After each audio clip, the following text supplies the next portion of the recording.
No me soples. No le hago gracia, ¿no? Bueno, pues venga, vamos a hacer esto rápido. Bienvenidos, un episodio más. Hoy tenemos acompañantes especiales. Tenemos a Adriana por ahí, la preguntona del episodio anterior. Y aquí tenemos unas cuantas yeguas que nos harán compañía.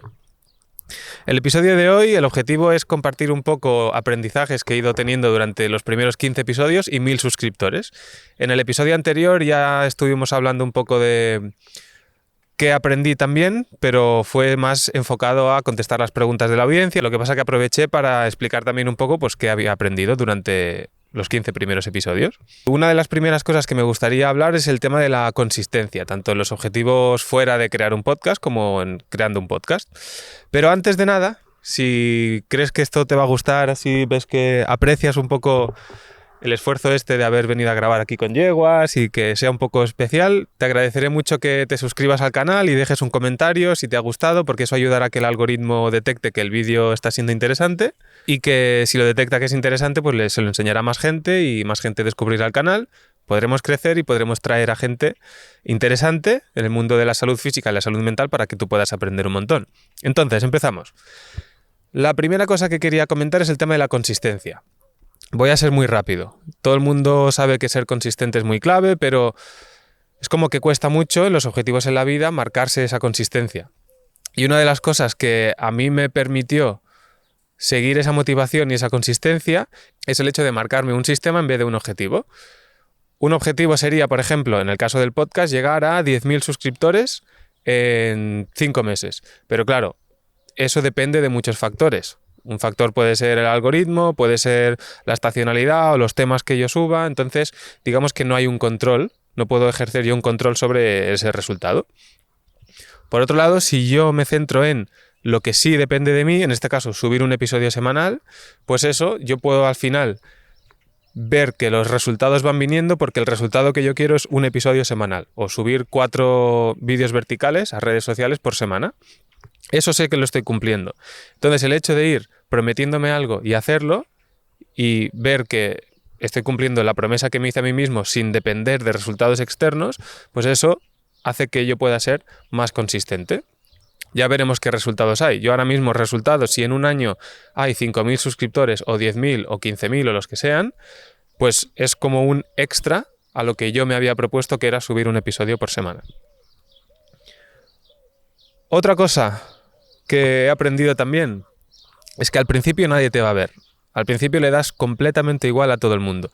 Incluso amigos míos o familiares, yo entiendo que no quieran verse un episodio entero de 1 hora, de 1 hora y media y a veces de un tema que ni les interesa. Entonces, tengo que tener muy claro que, primero, si mis amigos y mi familia no se ven todos los episodios, que es normal, un desconocido no va a destinar 1 hora y media o 2 horas en escuchar a 2 personas que ni conoce. Entonces, al principio hay que tener muchísima paciencia y ser muy constante. Y eso aplica a todos los objetivos que te marques en la vida. Si tú quieres facturar más dinero si tienes un negocio, o si quieres bajar de peso, o quieres levantar más peso en el gimnasio, o quieres comer mejor, o quieres tener mejores relaciones, al principio ese esfuerzo de iniciar no tiene una recompensa inmediata, pero a la que menos te lo esperas, si has estado siendo consistente, llegará el momento que de repente verás ese cambio y dirás, vale, todo esto viene por todo el esfuerzo que he tenido anteriormente. Realmente entonces, cuando conseguimos algo de la noche a la mañana, a priori parece que es algo positivo, pero luego crees que todo te va a llegar así y realmente no es así. En la vida tienes que ser consistente y paciente porque los resultados vienen más tarde que pronto. Entonces, la conclusión de esto es ser consistente, marcarse unos sistemas y tener mucha paciencia. Y a partir de ahí, hacer que esa bola de nieve se vaya haciendo más grande. Siguiente aprendizaje. Responder al hate. Da igual lo que hagas, aquí tengo apuntado, da igual lo que hagas, siempre va a haber críticas. Otra cosa de las que he aprendido es el tema de que la gente tiene esa necesidad de comentar o de dejar comentarios negativos en vídeos que no les gustan por razones que desconozco. Una de las razones que me puedo imaginar es que quizá han tenido un mal día y necesitan desahogarse. Eso por un lado, la gente que deja comentarios por sus inseguridades o porque quieren ver el mal de los demás y mira, se quedan a gusto. De eso no vamos a hablar tampoco mucho. He estado pensando mucho en el tema de toda la información y desinformación que hay en redes sociales Porque luego entiendo que haya gente que sienta que no acaba de confiar en lo que dice uno, lo que dice otro, porque uno se basa en una cosa, otro se basa en un estudio y parece que hay estudios que se contradicen entre ellos y parece que no acabas de encontrar esa verdad. Entonces, yo pensando un poco más allá, digo, vale, ¿y qué pasaría si encontrásemos la verdad? Porque del mismo modo que nosotros sabemos, por ejemplo, que moverse es súper importante, que estar un montón de horas con el móvil no es sano, de salud mental, o simplemente por el sedentarismo, porque no nos movemos tanto, o que comer vegetales, que es saludable, aunque ahora parece que comer vegetales es lo peor que hay, o que hablarle bien a tus amigos o a tu pareja es importante. Todas estas cosas que ya sabemos que son importantes y que nos hemos demostrado a nosotros mismos que cuando lo hacemos, eso, obtenemos un resultado positivo. Aún así, muchas veces no lo hacemos. Y sabemos cuál es la verdad. Entonces, hay un montón de ámbitos en la vida que sabemos cuál es la verdad y no lo aplicamos. Entonces, ¿de qué nos sirve a nosotros estar en redes sociales y saber si un vídeo está diciendo la verdad o no? Si después nos pasará lo mismo y no lo aplicaremos. Habrá gente que sí, habrá gente que no. Pero muchas veces discutimos sobre, por ejemplo, si el ayuno intermitente es mejor que el déficit calórico. Si cenar espaguetis por la noche es bueno o no. Si las lentejas son mejores que los garbanzos. En el caso del ejercicio, si un press de banca inclinado a 45 grados es mejor que un press a 50 grados porque activas unas fibras de donde sea. Todo eso es la punta del iceberg, cuando realmente lo importante es toda la base, que son todos esos hábitos que ya sabemos que funcionan y aún así no aplicamos.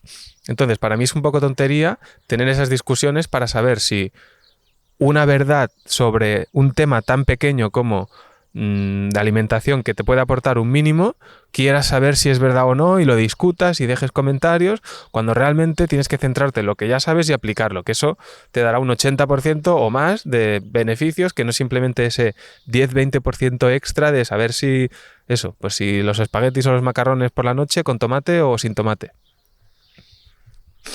¿Qué más?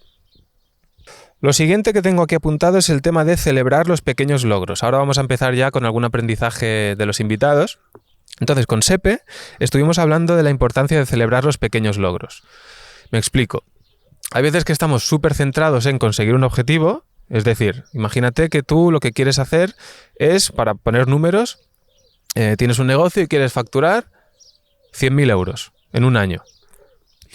Si tú solo celebras cuando llegas a los 100.000, vas a estar un montón de tiempo esforzándote y sin ver ese resultado final y no vas a dejar de trabajar para conseguir ese resultado final, y cuando lleguen los 100.000 no estarás acostumbrado a celebrar pequeños logros y vas a seguir y seguir. Y llegará un momento que te das cuenta y no has estado celebrando ninguno de los pequeños logros. Si tú vas celebrando pequeños logros, eso te va a dar una motivación cada vez que lo celebras para poder seguir y que ese esfuerzo se mantenga a largo plazo. Si tú simplemente te centras en trabajar, no valorarás esos pequeños logros, esas pequeñas cositas que has ido obteniendo, y llegará un momento que te darás cuenta que lo único que haces es trabajar, con un objetivo de conseguir X dinero o X cantidad de peso perdido o X cantidad de relaciones, y cuando lo tengas estarás tan acostumbrado a solo trabajar que llegarás allí, no lo celebrarás, te marcarás otro objetivo y seguirás. Llegará un momento que te puedes llegar a quemar. Hay gente que no. Hay gente que se pone con el modo monje no sé si lo habréis escuchado por redes sociales, que es, te cierras 6 meses, no hay relaciones, comes lo que tengas que comer y te cierras ahí de trabajar. A ver, hay gente que le servirá, hay gente que tiene esa capacidad, ¿no? Pero como norma general necesitamos esa desconexión, necesitamos esa pausa para poder coger energía y luego seguir con más fuerza. Entonces, celebrar pequeños logros. Yo, por ejemplo, ahora estoy haciendo este episodio porque hemos llegado a los 1.000 suscriptores, pues lo puedo celebrar, por ejemplo, con una comida. Hoy me voy a ir a comer con un amigo, por ejemplo, y lo vamos a comentar, vamos a estar comentando la jugada. Y aunque sea un pequeño logro, que son 1.000 suscriptores, al final eso te da energía porque dejas de trabajar un poco, hablas con alguien, compartes cómo te sientes, y entonces eso te motiva. A mí personalmente me motiva a seguir trabajando. Cuando llegue a los 5.000, pues quizá otra comida pues con la familia o con lo que sea, o salir a pasear. Pueden ser 1.000 cosas, no hace falta que sea siempre comer una celebración, ¿no? Pero es muy importante, al menos para mí, esos pequeños logros, ir celebrándolos para que esto pueda durar el máximo tiempo posible.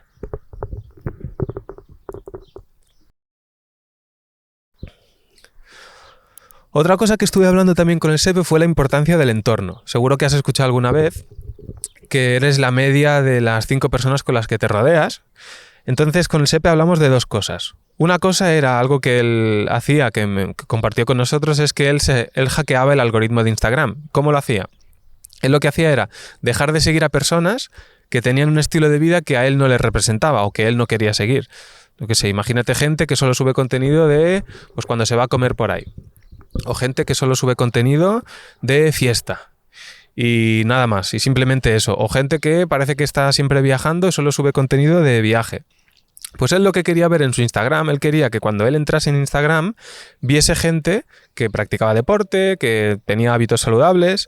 Entonces él lo que hizo fue solamente seguir a gente que practicaba deporte, que tenía hábitos saludables, así de tal manera que cuando él abría Instagram, él veía que parecía que todo el mundo tenía esos hábitos, que al final tampoco es una verdad. Hay gente que solamente sube hábitos saludables y luego fuera de redes sociales, pues digamos que no tiene los mejores hábitos del mundo, pero al menos es una manera de asegurarse que no ves contenido que no te suma. Eso por un lado. Por otro lado, algo que yo también estuve pensando, creo que lo compartí con él, es que lo que dicen, que creo que se ha demostrado que eres la media de las 5 personas con las que más te rodeas, es que no hace falta que sean personas físicas. En mi caso, por ejemplo, yo quiero mejorar en el podcast. Yo entiendo que mis amigos no quieran tener un podcast y por lo tanto, si yo tengo que ser la media de los 5 amigos con los que me rodeo en cuanto a la calidad del podcast, la calidad del podcast sería muy baja porque mis amigos no tienen ese interés. Pero yo puedo hacer que mis 5, o al menos la media de esas 5 personas, sea con gente que yo sigo por internet. En este caso, yo tengo referentes del podcast que lo comenté en el vídeo anterior, que si quieres saber cuáles son puedes ir al vídeo, justo el vídeo anterior a este, que ahí los comparto. Entonces, yo todos los aprendizajes que voy teniendo es gracias a esas 5 personas de las cuales me rodeo que hacen podcast. Ese entorno puede cambiar en cuanto al ejercicio. En cuanto al ejercicio, yo también me puedo rodear, puedo tener amigos que están más destinados a cuidarse físicamente, entonces intento que mi media sea rodearme de esas 5 personas. Entonces, si quieres conseguir un resultado y sabes que ese resultado depende de las 5 personas con las que te rodeas, ese grupo de 5 personas lo puedes moldear un poco a tu manera. Y pueden ser 5 personas de internet, 5 personas de la realidad o 5 personas de la familia o donde sea que te ayuden a conseguir el objetivo que tú quieres conseguir. Otra cosa que aprendí es el tema, fue bastante polémico en los Reels, porque Raúl científico Gram en Instagram, estuvo hablando del tema de la copita de vino. Una copa de vino al día, si es buena, si no es buena. Él dijo que no. ¿Por qué? Tengo aquí apuntado para no inventarme nada y que la gente no venga a dejar el comentario de cuñado. Y es que el vino tiene un compuesto natural que se llama resveratrol, que ese compuesto aislado, ese compuesto por sí solo tiene unas propiedades buenas para la salud. No voy a entrar en detalle, yo no soy experto. Entonces, el resveratrol tiene unas propiedades positivas para la salud. Y como el vino contiene ese compuesto, lo que hicieron los estudios era, vale, como el vino tiene resveratrol, vamos a decir que el vino es bueno porque contiene este compuesto que favorece a la salud. Y eso, pues sobre todo aquí en España, que tenemos una cultura de beber vino espectacular, a la gente le sirve. La gente puede justificar que bebe vino porque una copita al día es buena, pero luego hay otra copita y luego una tercera copita, pero como es bueno, pues parece que no es un hábito tan malo para la salud. Y eso vuelve un poco al tema de que los comentarios estos que dejan, ¿no? Que en el caso del reel con Raúl, pues hubo muchos comentarios. Primero, Raúl tuvo un pequeño fallo en decir la palabra resveratrol, entonces la gente dio por hecho que como se equivocó en eso, todo lo que decía después era falso. Y realmente Raúl lo único que estaba haciendo era compartir ese conocimiento y decir que los estudios dicen que el vino es bueno porque tiene este compuesto. Pero si tú miras el vino con todo, con el alcohol y con todo lo que lleva, el vino no es bueno. Ni una copita al día ni nada. Me acuerdo que el tío lo decía como bastante de manera intensa en el episodio.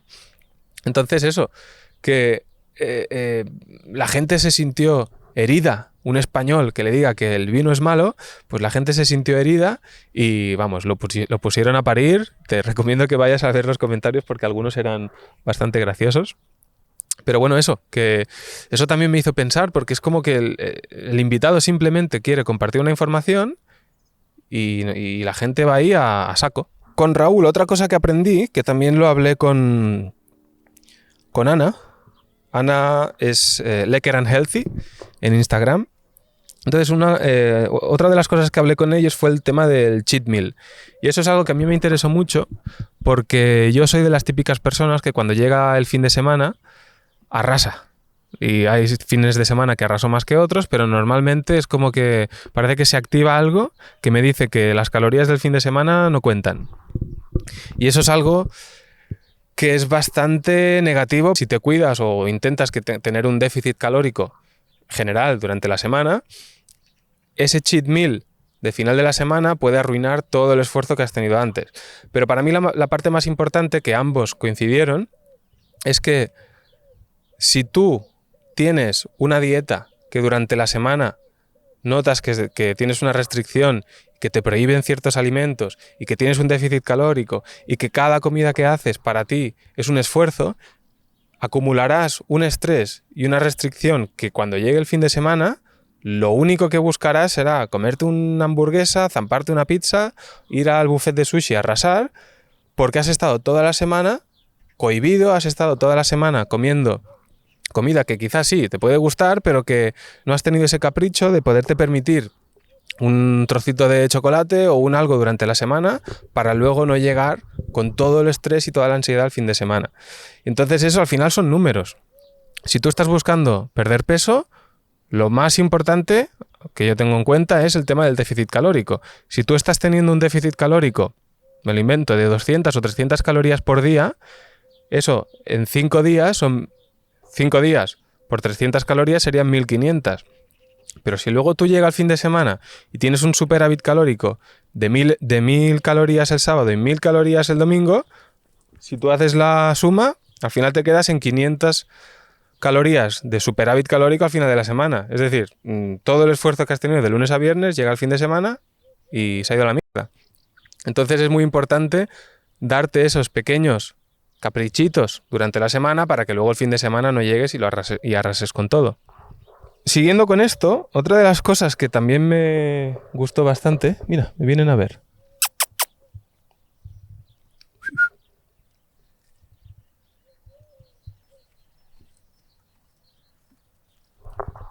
Otra de las cosas que se habló en diferentes episodios fue el tema de la importancia de ir a terapia.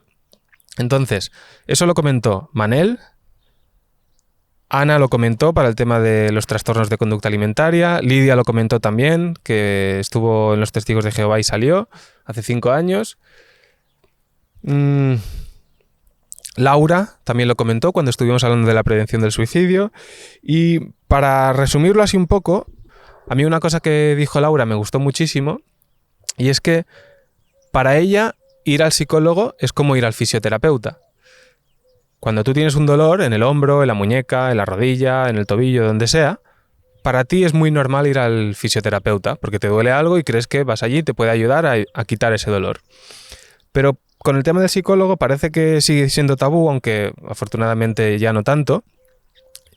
Y ella lo comparaba, el hecho de ir al psicólogo con el hecho de ir al fisioterapeuta. Igual que cuando tú tienes un dolor físico vas al fisioterapeuta, pues cuando tú tengas algún dolor mental o algún problema mental que notes que no puedes solucionar por ti mismo, pues lo normal es ir a alguien que te pueda ayudar. En este caso sería el psicólogo. Entonces esa manera de comparar el fisioterapeuta con el psicólogo a mí me pareció muy interesante. Lo siguiente que me pareció muy interesante y fue con Alex, y fue con el episodio con Alex, es el tema de la regla de los 90 segundos. Entonces, tengo aquí apuntado lo que es para leerlo bien. Y dice, según la doctora Taylor, que es la autora del libro de... ¿Te acuerdas cómo se llamaba? Cerebro lúcido. Cerebro lúcido, muy bien, gracias. Cuando experimentamos una emoción fuerte, el cuerpo responde liberando químicos que la impulsan. Pero estos químicos se despejan completamente del torrente sanguíneo en menos de 90 segundos. Esto significa que cualquier reacción emocional que dure más de 90 segundos es en gran parte impulsada por pensamientos activos en lugar de la reacción química inicial automática. Entonces él ponía el ejemplo de si los dos estábamos sentados en la mesa y él me tiraba la mesa encima, mi reacción química interna sería ese enfado, el latido del corazón se acelera y puede, que depende de la persona, la primera reacción sea pues tirarle la mesa de vuelta o gritarle, decirle qué haces o correr, irte de ahí, pueden ser muchas reacciones, ¿no? Entonces, eso dura 90 segundos. Después de los 90, como mucho 90 segundos. Después de esos 90 segundos, cualquier pensamiento que yo tenga y vuelva a pensar que me ha tirado la silla o todo lo que esté relacionado con esa situación, va a ser porque yo decido pensarlo, tanto voluntariamente como involuntariamente. Y eso también me hizo pensar un poco porque nosotros, al final, somos unos animales que tenemos unas reacciones y en la vida esos 90 segundos, que digamos que no podemos controlar, es un máximo de 90 segundos, muchas veces determinan cuáles son nuestras acciones. Y con él estuve hablando también que el hecho de pararte y pensar, cuando pases en esos 90 segundos, ver lo que ha pasado, que sí que parece muy fácil de decir, que a veces con la sangre hirviendo tenemos unas reacciones que digamos que no son las más adecuadas. Pero si nosotros sabemos que cualquier reacción visceral que podamos tener es en esos 90 segundos, si tenemos en cuenta eso y sabemos que después de los 90 segundos podemos decidir cómo sentirnos o decidir cómo reaccionar más bien, pues eso nos puede ayudar a dejar de tener reacciones que no nos aportan nada. Tengo aquí una de las últimas y es el tema de la flexibilidad que hablé con Blanca. Y es que con ella estuvimos hablando que la flexibilidad, ella considera que en las escuelas no se enseña de la mejor manera posible. Y puso el ejemplo este típico de que en las escuelas para medir la flexibilidad te ponen en ese cajón que tú tienes que poner, te sientas, pones las piernas rectas y vas a tocarte las puntas e intentas mover el cajón. Y ella decía que eso es muy poco representativo, que luego la gente, o los niños en este caso, por ejemplo, si suspenden esa prueba, van a ir creciendo pensando que no tienen flexibilidad, cuando realmente creo que ella dijo que en esa posición se tira mucho también de la ciática, ¿era? De la ciática, ¿no? Y que eso puede pues, provocar un dolor y que te limita mucho también a la hora de estirar el isquiotibial. Vamos, que es muy poco representativo, es lo que decía ella. Y que por otro lado, pues eso, que el niño puede crecer pensando que la flexibilidad, pues que no tiene flexibilidad, que la flexibilidad, por ejemplo, es solo para niñas, también era un tema que estuvimos desmintiendo, que la flexibilidad y la fuerza no pueden ir de la mano, cuando es todo lo contrario. Entonces, en ese tema de flexibilidad y movilidad, con Blanca también aprendí muchísimo. Porque ella explicaba también, por ejemplo, como padre o madre, cómo puedes hacer para que tu niño o niña practique la flexibilidad en casa. Entonces, en vez de hacer posiciones estáticas, ella planteaba muchos retos. Por ejemplo, levantarse y sentarse varias veces sin poder apoyar las manos en el suelo. Y eso pues hacerlo 10 veces y a ver cuánto tardas en hacerlo 10 veces. Y la siguiente, pues intentar hacerlo más rápido. Y eso te permite, pues, ganar flexibilidad y movilidad en diferentes partes del cuerpo. La cadera, la rodilla, en el tobillo, en diferentes partes del cuerpo. Otra cosa que se podía hacer era mantener la posición de sentadilla y ponerle unos muñecos en la mano y que se los vaya cambiando, etc. Entonces, la visión que tiene ella de enseñar la flexibilidad es muy positiva en ese sentido, porque hace que sea un reto, que sea un juego, y al final sabemos que con los niños, si conseguimos que practiquen cualquier ámbito de la vida mediante un juego o un reto, pues eso se va a poder mantener a largo plazo, y cuando sean grandes pues tendrán ese hábito y considerarán que la flexibilidad es importante y que la flexibilidad no solamente es para niñas o mujeres, sino que todo el mundo debería tener un cuerpo sano y flexible y que es compatible con la fuerza. Que un cuerpo sano, flexible y con fuerza, ella explicaba que incluso se puede curar mucho mejor de un resfriado. Entonces son cosas que hay que tener en cuenta, y el hecho de educarlo bien desde un inicio, tanto en las escuelas como en casa cuando el niño es pequeño, es súper importante. Hasta aquí un poco los aprendizajes que he tenido. He tenido muchos más, lo que pasa que si no este vídeo se haría súper largo, y aparte que ya me está empezando a dar el sol en la cara y muy agradable no es, me he dejado las gafas de sol en casa. Pero bueno, en este episodio un poco quería compartir qué es lo que había aprendido después de 15 episodios, y entrevistando a 14 personas en este caso, porque mi amigo Luis vino 2 veces. Entonces era un poco compartir esto, ¿no? Porque cuando tú tienes 2 horas de conversación con alguien, son 14 personas, 2 horas por persona, son 28 horas de escuchar a alguien que te comparte unos conocimientos que tú, muchos de ellos, no tienes al principio. Y luego cuando editas los vídeos, que lo vuelves a escuchar. Entonces, no sé si el último aprendizaje, voy a ir intentando añadir alguno más, es que, ostras, tú cuando tienes la capacidad de hablar con gente que sabe tanto sobre temas que tú no sabes, de ahí puedes aprender un montón. Y eso a mí es algo que me motiva mucho también, porque el hecho de aprender y poderlo compartir con la audiencia, para mí, como comenté en el vídeo anterior, es una de mis motivaciones principales. Y obviamente, como yo no tengo tanto conocimiento de tantos temas, el hecho de traer a alguien que pueda compartirlo, a mí me ayuda muchísimo a seguir el podcast y seguirlo de tal manera que la gente pueda aprender. Entonces, nada, también me gustaría compartir un poco cuáles serán los próximos pasos. Próximamente tenemos diferentes invitados. Hay uno que es para mí es muy especial, que es Rafa Guerrero, es un psicólogo que hablaremos sobre el TDAH y la gestión emocional en los niños. Me compré su libro hace unas semanas y esa entrevista va a estar súper interesante porque creo que hoy en día el tema del TDAH, como él comenta, hay una sobrediagnosis del tema del TDAH y la gestión emocional en los niños es algo también súper importante y creo que ese episodio va a estar súper chulo. ¿Esto está grabando? Sí. Y después tengo, otros invitados que algunas de ellas van a ser por videollamada, porque, ahora mismo estoy lesionado de la rodilla, me operaron, entonces necesito un poco de rehabilitación y algunas de las entrevistas van a ser por videollamada. Intentaré que se escuche lo mejor posible para no perder esa calidad de audio y que lo podáis escuchar perfectamente y podáis seguir aprendiendo, porque al final si también añado entrevistas por videollamada, puedo entrevistar en este caso a un chico que vive en Canadá. Entonces yo creo que es muy importante también poder tener esa capacidad de entrevistar a gente que está lejos, porque llega un momento que me limito un poco y hay gente muy interesante en todo el mundo. Entonces eso, dentro de poco se vienen entrevistas también interesantes, eso, sobre nutrición, por ejemplo, nutrición materno-infantil, cómo conciliar el entrenamiento cuando tienes un hijo. Vienen diferentes invitados que realmente creo que vamos a tener unas conversaciones muy interesantes y tengo muchas ganas de compartirlas con vosotros. Así que nada, aquí de momento tenemos ahí una yegua. De hecho, ahí hay un pavo real, que ahora cuando deje de grabar, hay 2 pavos reales, que voy a hacerles alguna foto y voy a compartirla con vosotros. Y nada, nos vemos en el próximo episodio y espero que si os ha gustado os suscribáis, le deis me gusta y si tenéis algún comentario lo dejéis aquí abajo. Muchas gracias por llegar hasta aquí y nos vemos en el siguiente.